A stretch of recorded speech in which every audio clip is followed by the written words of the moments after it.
ọ̀pọ̀ ire àtúntò dára.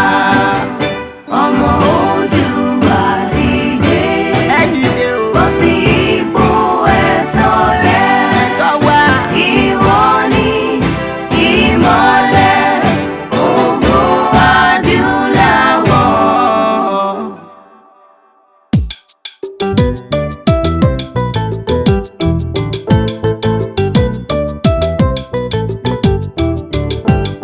Lọ́mọdé pẹ́ lágbà lákọlábo nílẹ̀ yìí, gbogbo ọmọ Oòduà ẹja ronú ògo tó pẹ́. Lọ́mọdé pẹ́ lágbà lákọlábo nílẹ̀ yìí, gbogbo ọmọ Oòduà ẹja ronú ògo tó pẹ́. Ẹ wo bí táwa ti ń bọ̀, ẹ wo bí tá a gbé wá, ibo wa làwa lọ ẹja ṣàtúnṣe kó tó pẹ́. Lọ́mọdé pẹ́ lágbà lákọlábo nílẹ̀ yìí, gbogbo ọmọ Oòduà ẹja ronú ògo tó pẹ́. Ẹ fọ̀tẹ́ sílẹ̀ mo bẹ̀bẹ̀ ká ṣe ra wa lóṣooṣù ọwọ́, ìlara ò lè rè ká fìmọ̀ ṣọ̀kan ká lè ga o. Lọ́mọdé pẹ́ lágbà lákọlábo nílẹ̀ yìí, Gbogbo ọmọ Oòduà ẹja ronú ògo tó pẹ́.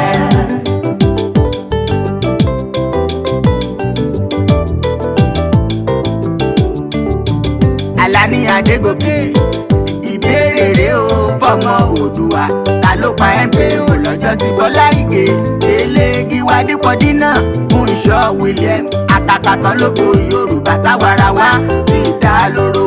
Ikú ilé kan ò bá pa ní tòde, kò ní lè dápá o.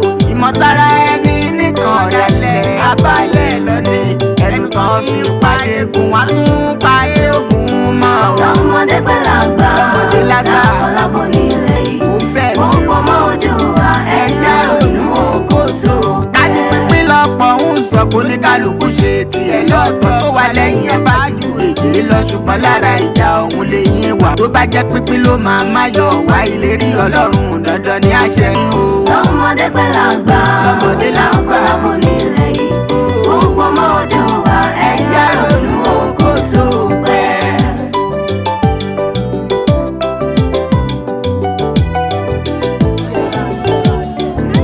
Yorùbá dìde Yéésù mọ́, Ọmọ Yorùbá, ọmọlúwàbí igi ńlá ló jẹ́, ọmọ Yorùbá, ńlá tó gbilẹ̀ tó lẹ́ka tó lè so. ọmọ Yorùbá, Èdè Yorùbá dúdú pọ̀ fanábùlà ẹ̀kọ́ rárá, ọmọ Yorùbá, ká fi mọ̀ ṣọ̀kan ká fi ìfẹ́ lò.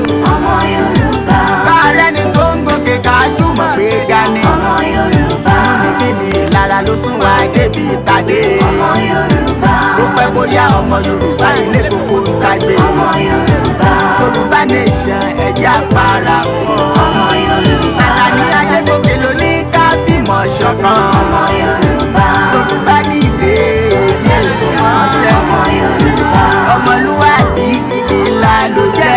ọmọ Yorùbá.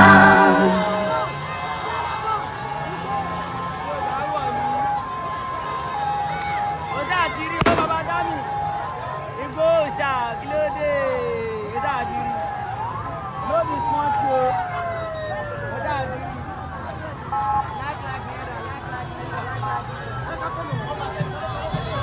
let's follow them let's follow them.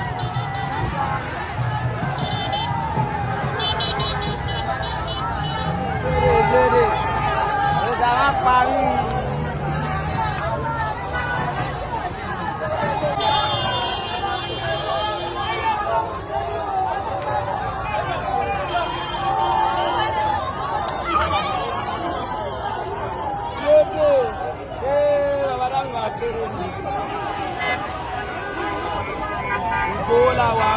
Here we are going on. Hope you can see everything that's going on. Hope you can see everything's going on now. Everybody, can you see that? It goes live and direct. It's coming back. This is Igbo's family house. Can you see that? It's coming back here right now. Listen. That's a lucky one. Abesi. There we are. See that? There we are. Family house, I believe.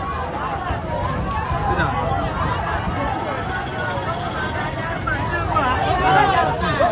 I love it so much. See that?